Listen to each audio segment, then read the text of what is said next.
Welcome to the Climate Anticipation Podcast. Good afternoon, everybody. Welcome to the Climate Anticipation Podcast, part of the Climate Anticipation Project. I'm your host, Dr. Christopher Fici, here from the Treehouse Studio in New Rochelle, New York, our very lo-fi indie rock podcast of the trees that we do here. I'm really just so blessed to be with my dear friend, Reverend Abby Mohaupt today. She is one of my favorite people in the world and a brilliant scholar and a brilliant person, works with GreenFaith. And Abby, I'll let you introduce yourself too. We don't do a lot of formalities around here in this. Well, I'm so delighted to be with you, Chris. And you are one of my favorite people too. So I was delighted that you asked. And I have begun to really introduce myself by way of place. So from Illinois, I did my first call as a Presbyterian pastor in California, and I'm doing a PhD program in New Jersey, and I live currently in Texas. So in terms of like US geography, I feel like I have my foot in a lot of different places, and that has shaped who I am in the world. And I work at GreenFaith as the director of education and training while I'm doing a dissertation on sociology, ecology, and culture under Laurel Kearns. And that's it. Yeah. So you've been, I always feel like I talk about ecotheology, and then there's folks who actually put their hands in the dirt, which seems like has been part of your life fairly recently in Texas. You were just from talking with you and seeing some of the pictures you shared. You've been living a very land-based life, it seems, fairly recently. So could you tell us a little bit about what that is? Yeah, so I live on a farm in Texas, and have always seen my theology through the lens of ecology. Even from a young age. Parents had us gardening as soon as we could, and nice. I was maybe in college when I realized that most people don't spend their lives growing up growing their own food. And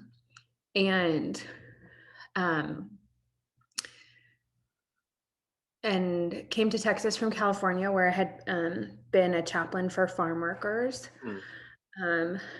And my activism work is around climate change and religious responses to climate change. And so the last couple of years I've lived on this farm where I feel like every moment is like an amplified version of the rest of my life, where I spend time with chickens and cows and sheep, and really think about what we put into the land that then the animals take out of the land and then put into the food that we eat. And my own background as a Christian theologian is really rooted in the creation stories of Genesis, which is at the beginning of the Bible. And from the very beginning, we read about God telling humans to farm the land and take care of it. And so now to be kind of living on a farm, kind of as a farmer, it feels kind of mythical, but in the best possible way. I like that. And I'm like, oh, what is this real life? And I've learned a lot about chickens, and in particular, and that has helped me really think about God in a different way. Like chickens recognize their people, and come after their people. And so I've spent a lot of time recognizing that's a relationship that we don't think about very much. The relationship between people and create the rest of creation, right? That we can recognize each other and come after each other, and like, you're my people. And that there's a way that God does that too. That God says, you're my people, and I'm coming after you.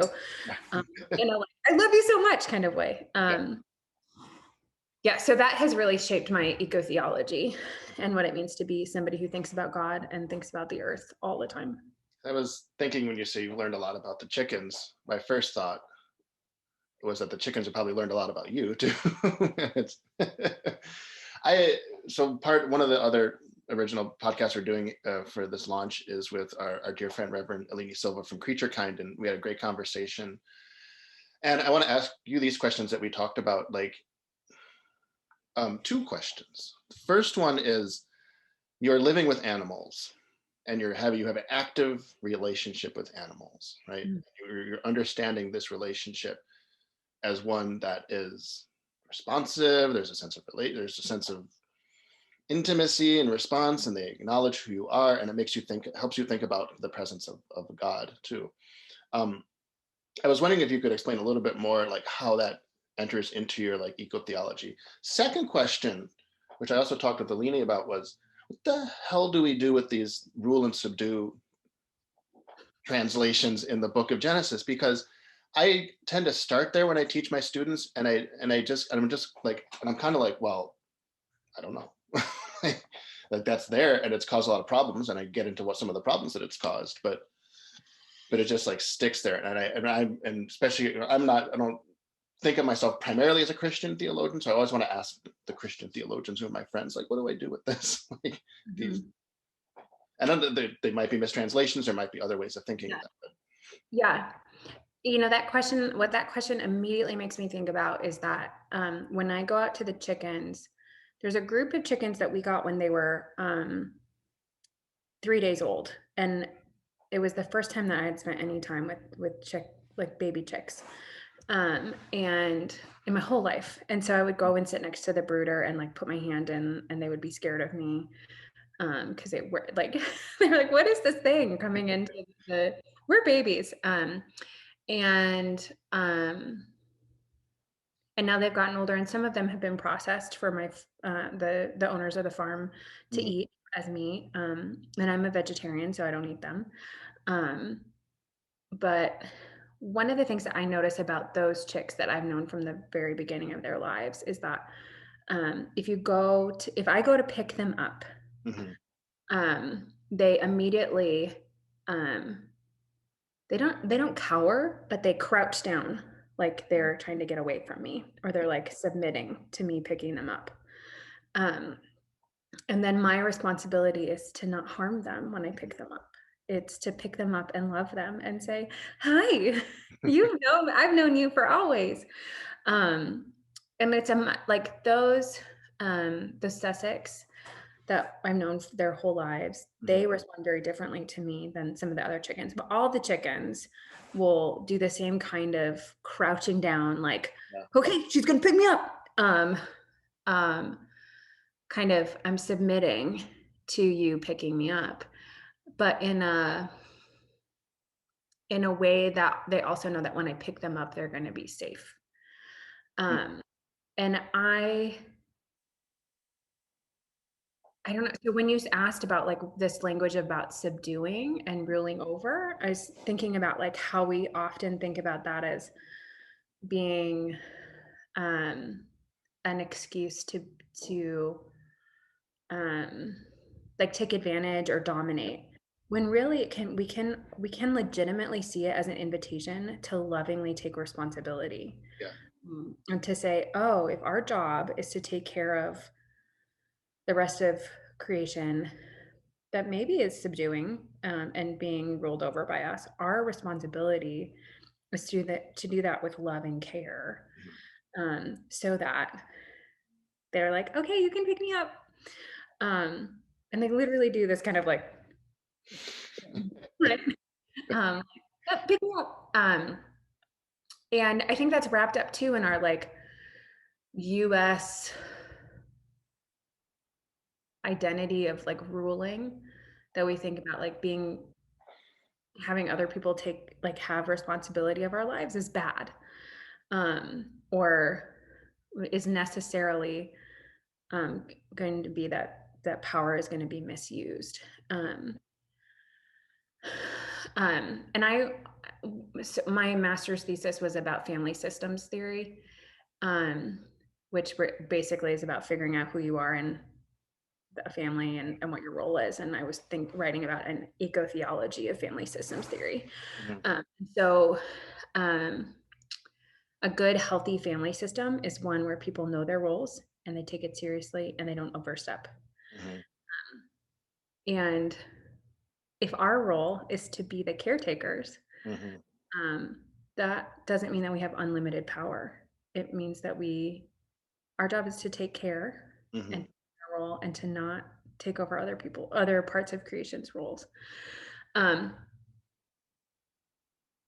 So I just think about I think about all of that when I start thinking about the biblical call to subdue and rule over, right? Like, I don't like that.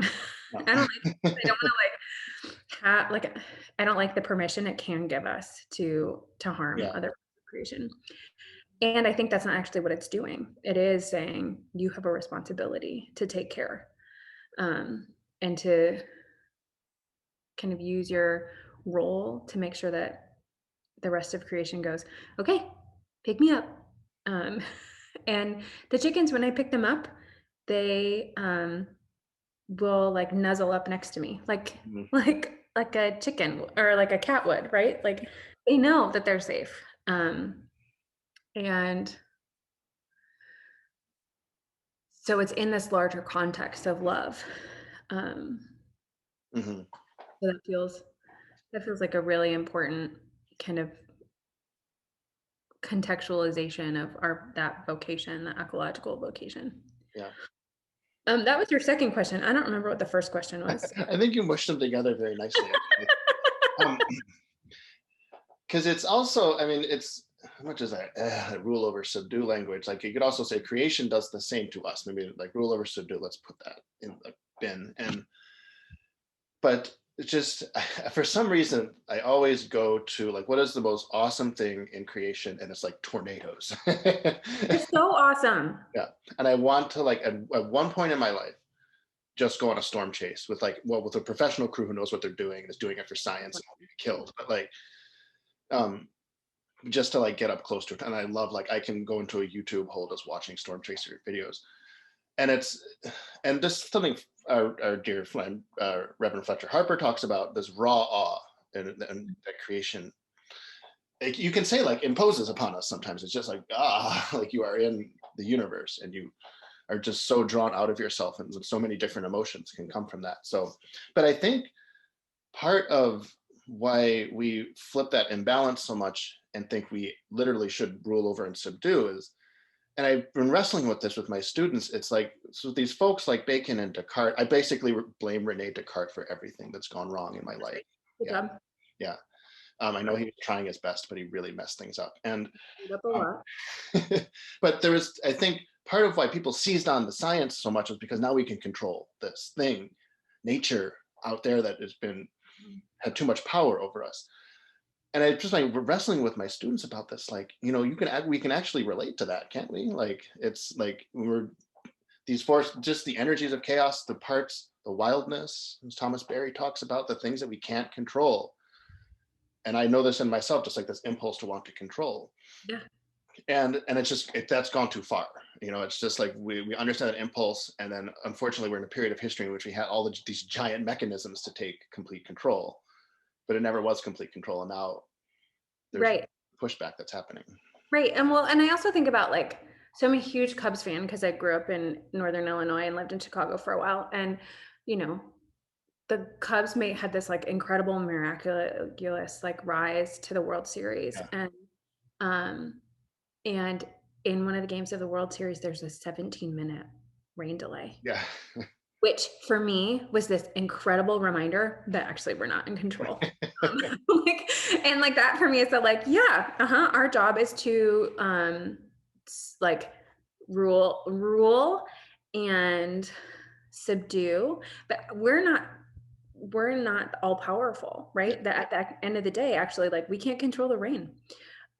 We can't pause it so that the Cubs can keep winning. Yeah. And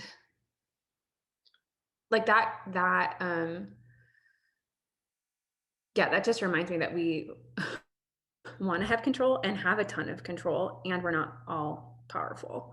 Yeah.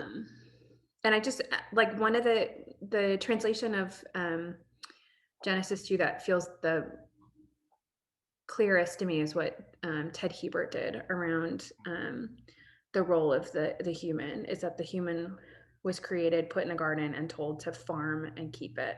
Yeah. And that meant you had to pay attention to, love it, Yeah. and take which means there's a little bit of humility and an openness to learning about what you're taking care of. Yeah. And you can't just be like, I'm just in control. Yeah. Mm-hmm. Yeah, I think it's just a big part of what ecotheology means is that experience is that experience of letting go, this over control that we have, and giving ourselves back into these rhythms. I'm always talking about kind of rhythms, circular rhythms. My teachers, Govardhan Eco Village project in India, they have this waste treatment facility, which is the polar opposite of what they do like in New York, where I used to live. And it's basically the wastewater comes in, it goes through this whole filtration process, these plants, these earthworms, these minerals. There's these papaya trees that grow out of the compost garden. My teacher always calls them poopayas whenever he's giving a tour. And then there's water that comes out the other side, can be reused. And it's one of the monks there told me, waste is not waste if you know how to use it. Waste becomes wealth. Waste becomes, and it's like, yeah, duh. Human beings have known that since the beginning of history. And we've just ended up in a place where we just like, well, no, but we're going to do it. We're going to do it different. We're going to flush our waste into the river. And it's so. And it will be wasted, right? Yeah, and it'll be wasted. I live in a tiny house currently, and I have a compostable toilet, which that my human waste doesn't get wasted. It like turns into soil, which is so cool.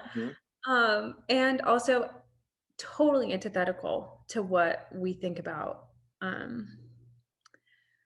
how we're supposed to interact with the world, right? We're supposed to be disconnected in a way, and we push our consumption waste away, which is never really away. It's just into somebody else's responsibility.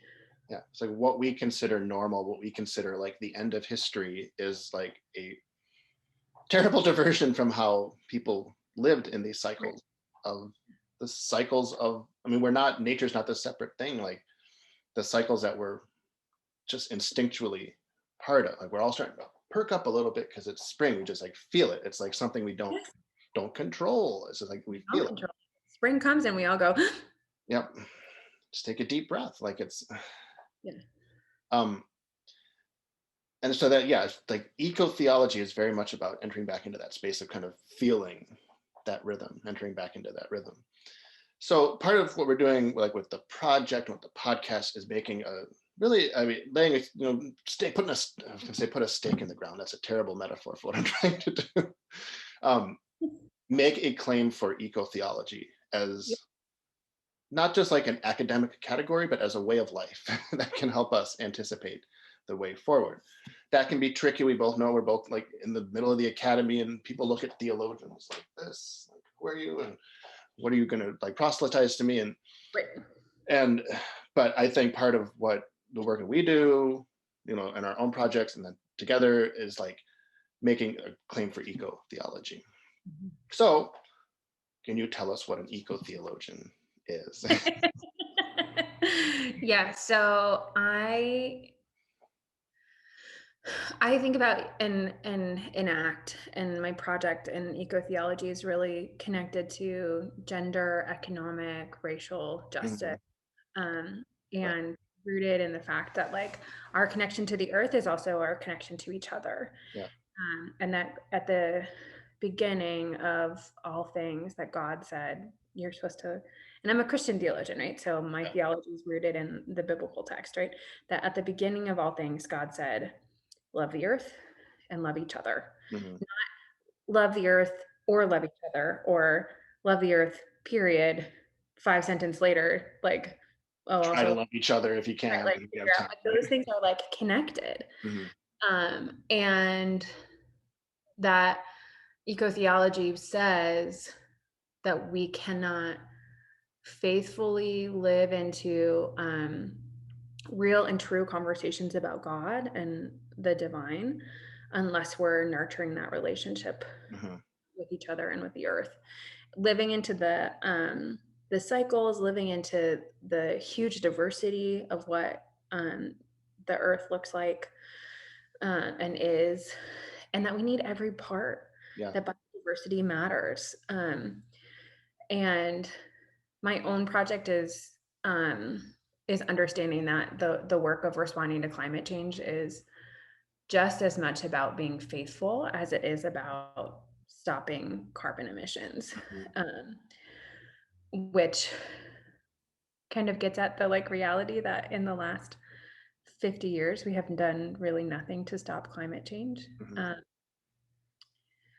And that a faithful eco-theology that's lived out says, you do the work, you do the work. And that's kind of out of the Jewish Yeah. Talmudic tradition of like, you're not going to finish, but that doesn't mean you can't start and that you shouldn't start. And um, so really eco-theology is about how we're all connected. Mhm. Yeah. That our connection is to the earth and to God, and that our connections, that it's like threefold. Um, that's how I approach Mhm. eco-theology as a theologian. Mhm.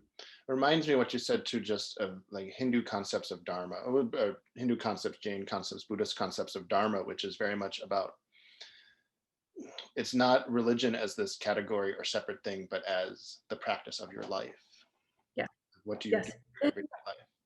Like the Yeah. decisions you make, like the breaths you take, like everything, the thoughts you have are the theology that you practice or the theology that you are. And I really like, there's one, so Jay McDaniel, who I think you know, Oh my gosh. yeah, he's such a like a eco-theological inspiration because he also claims that mantle too. Um, read a couple of things that I really find inspiring by him. He says, eco-theology is not a philosophy, nor is it a religion. Sorry, religious people. It is an orientation towards life and a way of living that can be embodied from many different religious points of view by those who seek a creative alternative to consumerism and fundamentalism.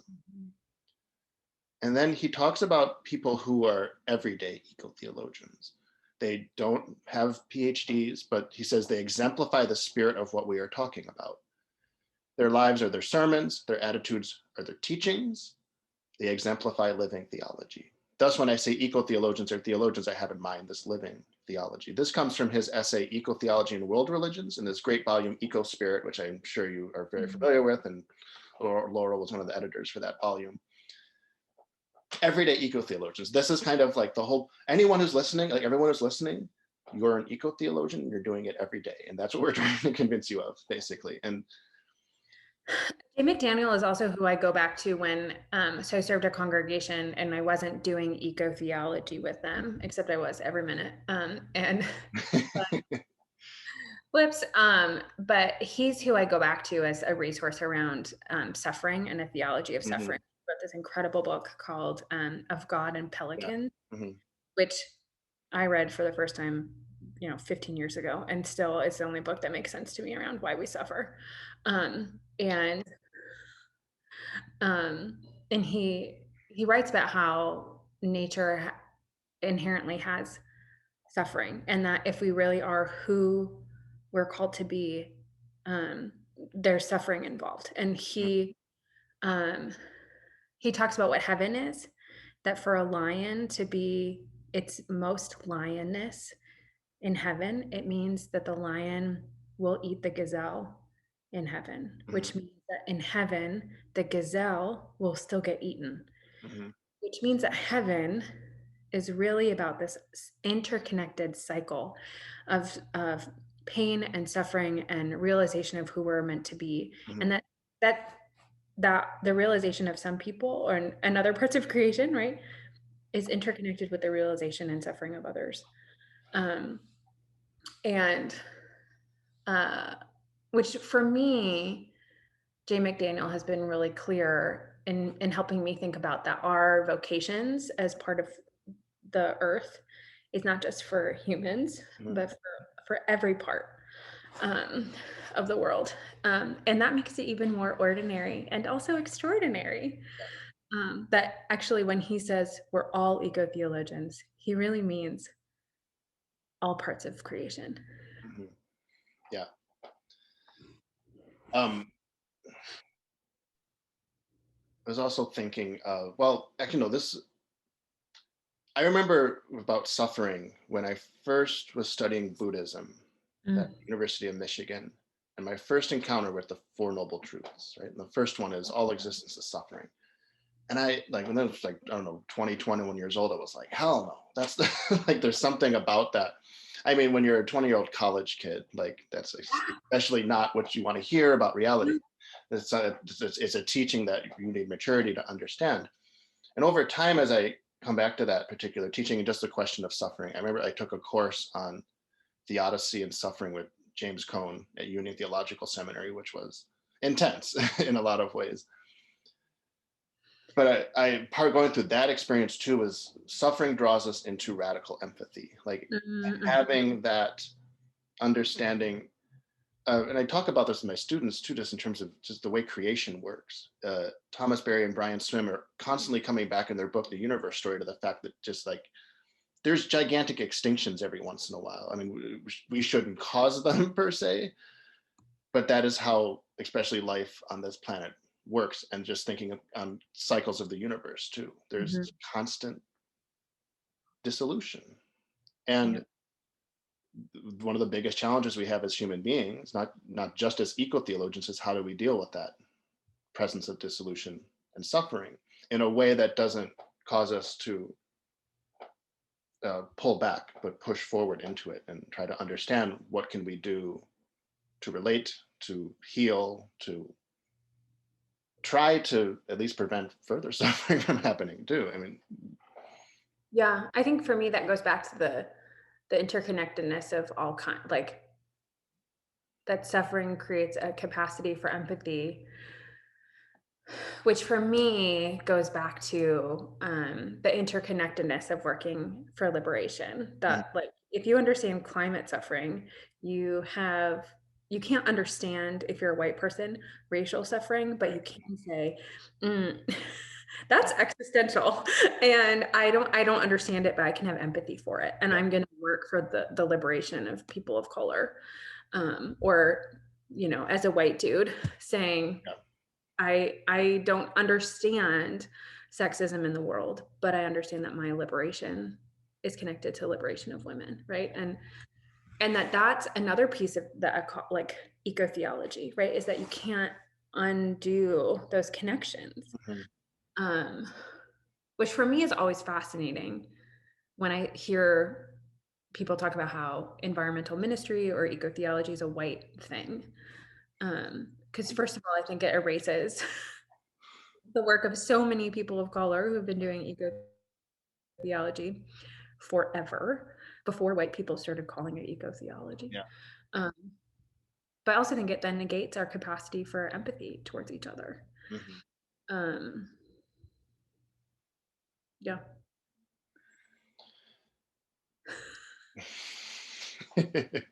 That's all. Liberation is huge. Good luck, everyone. This is, well, to turn towards another heavy related topic, we've been having conversations with you recently about just hope and hopelessness, grief. A big part of what I think we're all trying to do is wrestle with that, all the variations of grief that we feel in relation to our climate emergency. And hope doesn't feel like the right emotion, essentially, to respond to this situation, to say the least.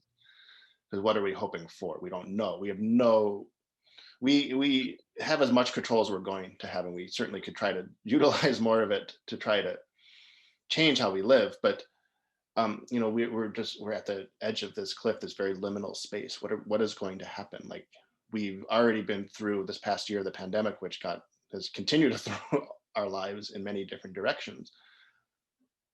and it just feels like it's going to be a state of emergency the rest of the way this century. So how do we like find, if hope's not the right word, and I want to mention something from Catherine Keller in just a minute, but what is kind of driving your thinking around this, your thinking and feeling around this? Like when hope comes up or people try to be hopeful around the pathways we need to walk down, but that doesn't feel like the right or the most constructive emotion or the most constructive energy to bring us forward. Like what is it about hope that you just don't find hopeful?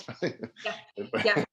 Yeah. So I have two kind of interlocking, maybe opposing thoughts about hope. And one is that I don't have any hope because the more I read about how we like could have stopped climate change, Yeah. and just refuse to, the more I'm like, oh, people are terrible. We will never do it. And so that kind of hopelessness um, actually has helped me think about how if the situation is hopeless, then we have nothing to lose. Mm-hmm. That and that we might as well do everything because we have nothing to lose. Yeah.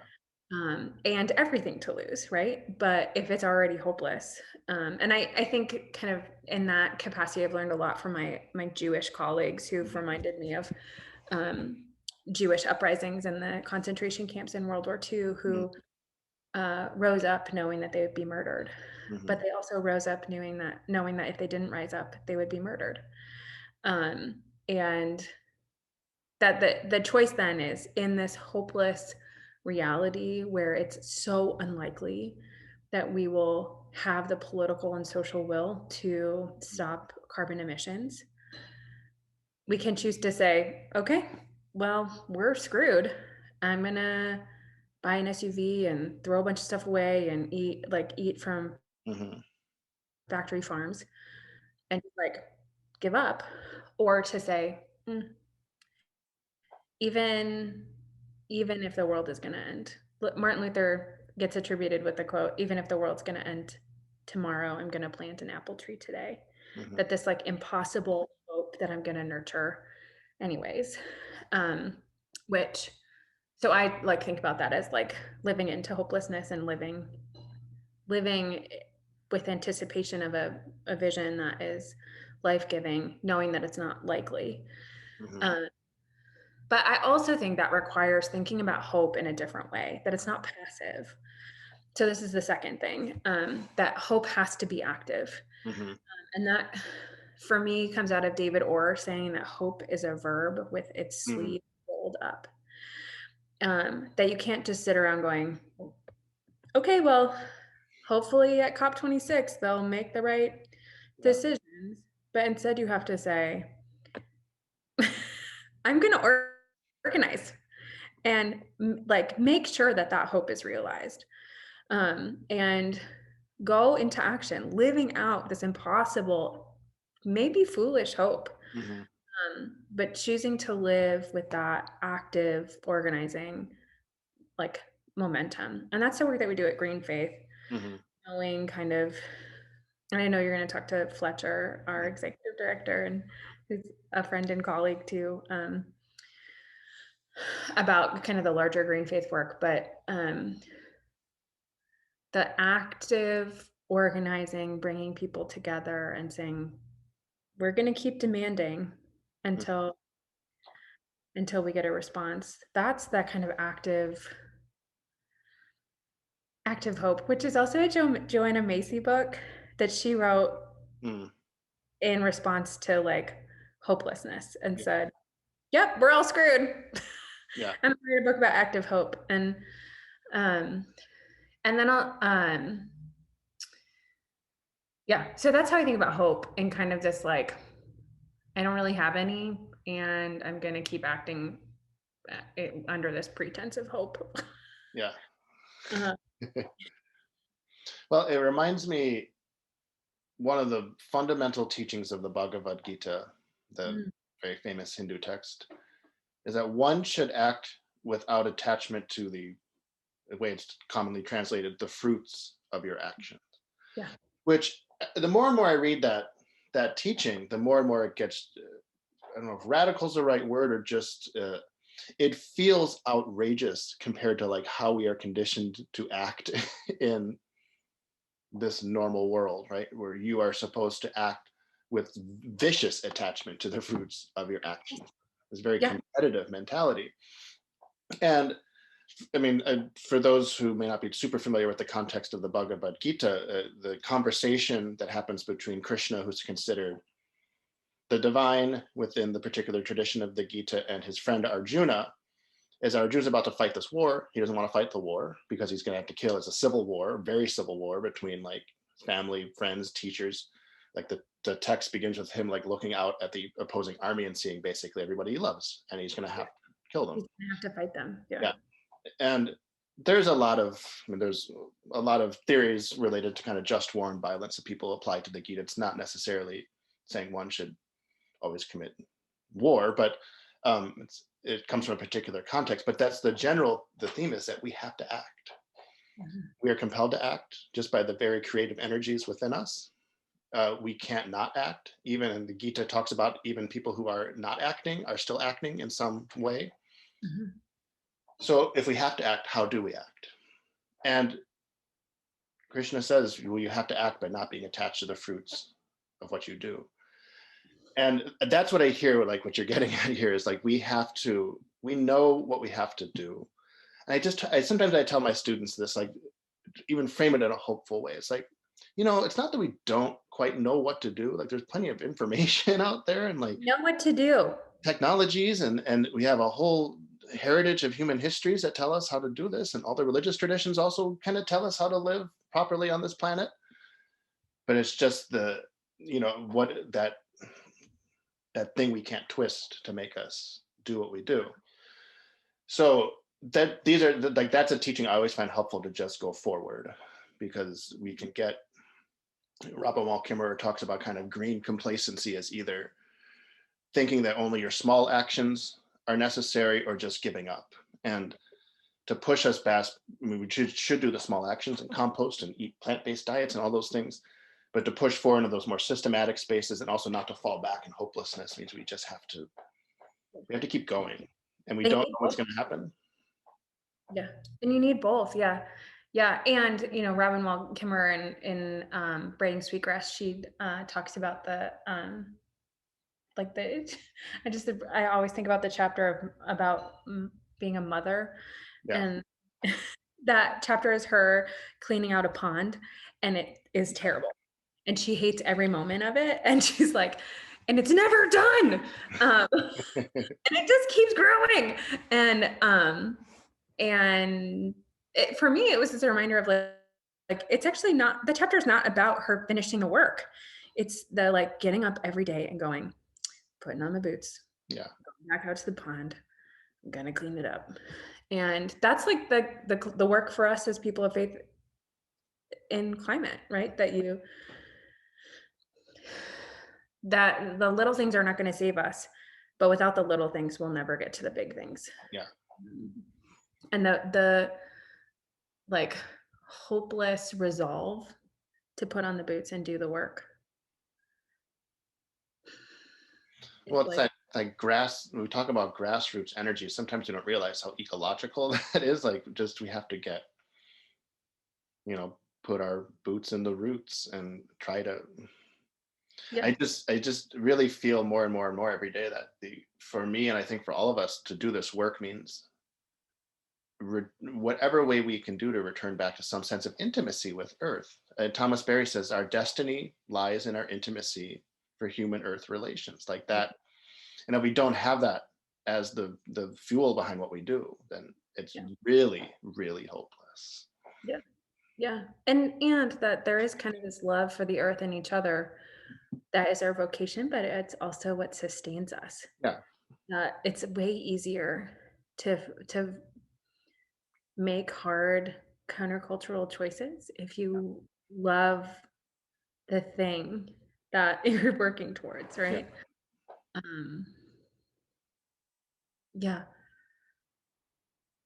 So it's all like wrapped up and messy together, which is totally ecological. Yeah, right. Which is ecology, right? Everything's tied up together and messy. Yeah. This says, quote from our one of our dear mentors, Catherine Keller, Political Theology of the Earth. So there's one towards the end here in her apophatic afterwards. She says, the Hebrew word the poet has chosen for hope is Tikvah. She's calling from the book of Job. Tikvah, Tiqvah. Again, sorry, I'm a teacher, I have to spell things sometimes.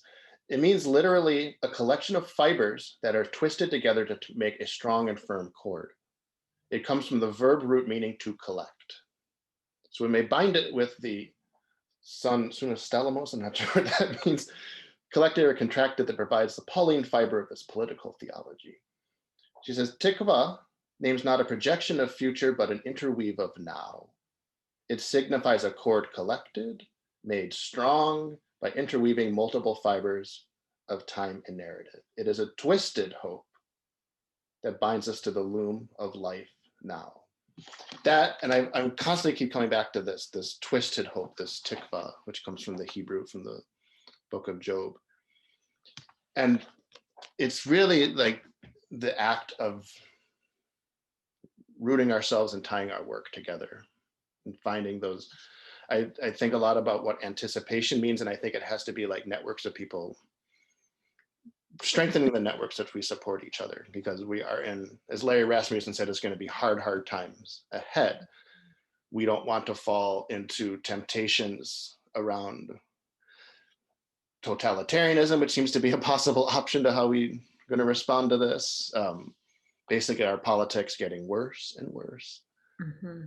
And I think that there's a certain reality to that. And then it's like, how do we bind the thick hope that we need to respond to that in our communities and building those community bonds? And I think a lot of that has to be, in a sense, kind of under the radar,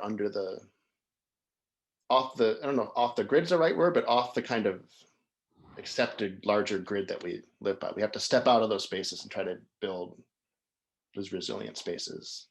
Yeah, it's, and like that piece that you just read it's coming from the book of Job, which in Christianity and Judaism is really the like big suffering narrative where for whatever reason, God decides I'm going to punish this one human and test him and really make his life hell.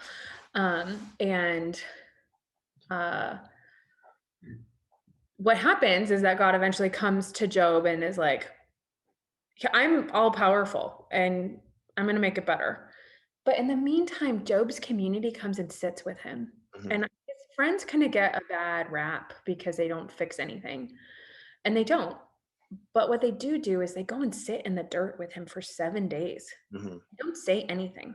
They just sit with him and say nothing. Mm-hmm. They don't fix anything. They just sit and build that connection literally in the dirt. Mm-hmm. And say, if that's where you are, we're here too. And that's part of building that anticipatory community, right? That we say, and this goes back to like the sense of empathy that like, if you're hurting, I'm hurting. If one part of creation is suffering, I have empathy. I'm going to be in solidarity. And that actually then allows us to get up out of the dirt and understand that we're connected and tied up together. Yeah. And it doesn't stop the suffering, right? Because we aren't all powerful. We can't stop the rain. And yet we can kind of acknowledge that in building community, that means presence, mm-hmm. showing up and saying, we're not, like the friends could just be like, that's fine. Sorry, you're bad. Bye. I'm gonna go.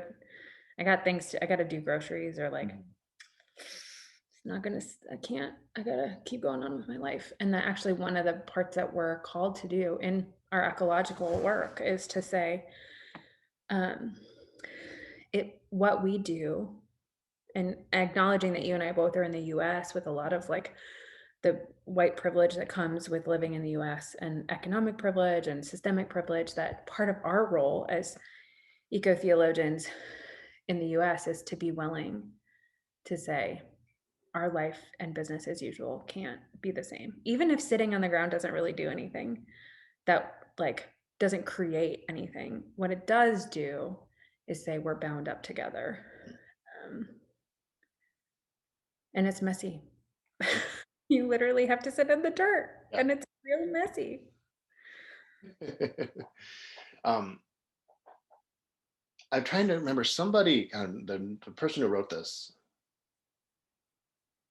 It might be Paul Kingsnorth. I'm not entirely sure, but the sense that an eco-theologian should have dirt under their fingernails, right? That's what I'm going for. That's, I think, what we're going for is the goal here, like the integrity of that, the intimacy of that. One of the communities that we're part of is GreenFaith. Before we wrap up our conversation here, I wanted to give you a chance to share like what you do with GreenFaith, because you're really in the nuts and bolts of GreenFaith. I did the fellowship. I've been part of the GreenFaith kind of community for some years now, and it's been a very nourishing place, and a place where I've made lifelong friends and comrades in this ecotheological endeavor that we're on. So I wanted to give you a chance to share like what it is that inspires you about GreenFaith and what do you do for them. Yeah. My story of coming to GreenFaith was a lot of me saying no to Fletcher, the executive director, until I was like, oh, wait, right. Okay, I'm coming. And I came initially to be the co-director of the Green Seminary Initiative, Mm-hmm. which still exists and for many years was really the hub for seminaries in the US primarily to convene and share resources.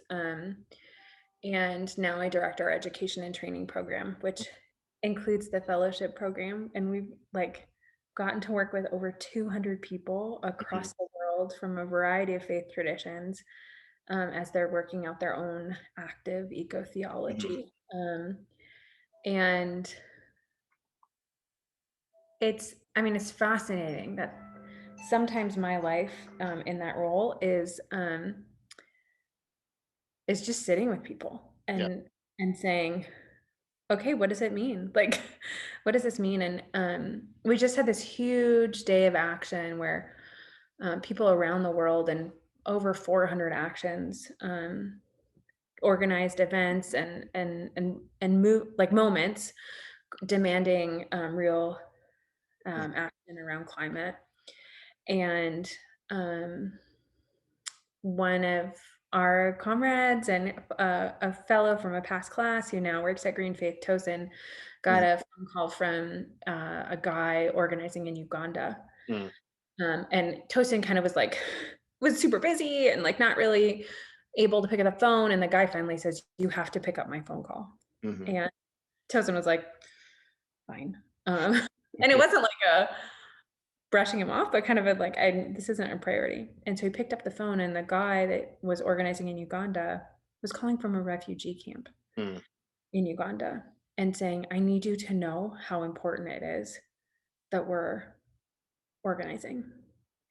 That in this refugee camp, we have been marginalized and like set aside as people who don't matter, who can't do anything, and that we've internalized that. And part of what we're doing is claiming the fact that we can do something and that we have a voice and that we too can demand climate justice. And Tosin told that story to all the staff, and now we've all been like, okay, like that's in the heart, right?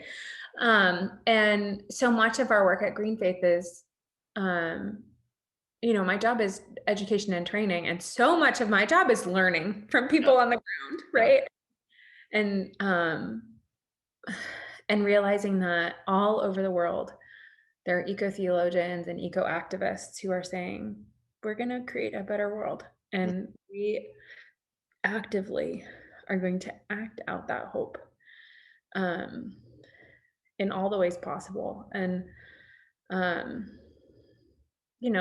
my day is filled with too many Zoom meetings and too many Google Docs and spreadsheets, and also really an abundance of riches of conversations and connections that really like those relationships. That's not what gives me hope, but it gives me the energy to roll up my sleeves. And I think that really at the core of our work at GreenFaith, that the grassroots movement of people who take their faith seriously and love the planet and each other seriously, that's those relationships are really at the center of our work.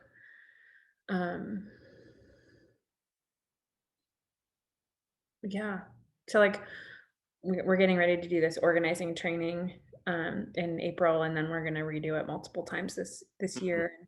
We have 60 fellows who we're working with this year all over the world, and again, it's a bunch of Zoom meetings, and every time I get on a Zoom, I just go, I get to see all your faces.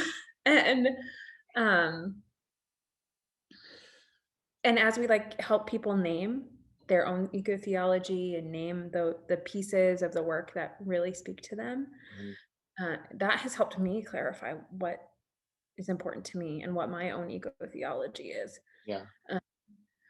So at GreenFaith, we think about the work as being individual, institutional, and systemic, and I don't think those can be disconnected from each other. And I love my job. I love that this is the work I get to do every day. Yeah, you're very blessed. And I want to say just thank you for all the work that GreenFaith does. It continues to be we're trying to all find our families, our communities, the way forward, and GreenFaith is always going to be that for many of us. And just feel very nourished. That's one of my favorite ecological terms, is nourishment. Nourishing and nurturing. Like, those are my favorite. In my writing, it's like dropping a little spice into the writing, some nourishing here, some nurturing there. I'll nourish you and nourish this. Yeah. In a salad, the dissertation. Thank you, Evie, so much. I want to invite you to come back on anytime you would like, and I want this to be an ongoing conversation because you have so much to offer, and it's really, I'm just grateful to have a chance to give you a chance to share the amazing work that you're doing. And thanks, Chris. And thank you, everybody. We have information about GreenFaith on our website, so check out our webpage, greenfaith.org, and the fellowship and everything too. So we'll continue this conversation soon. Thank you, friend, and thank everybody for listening, and we will see you soon.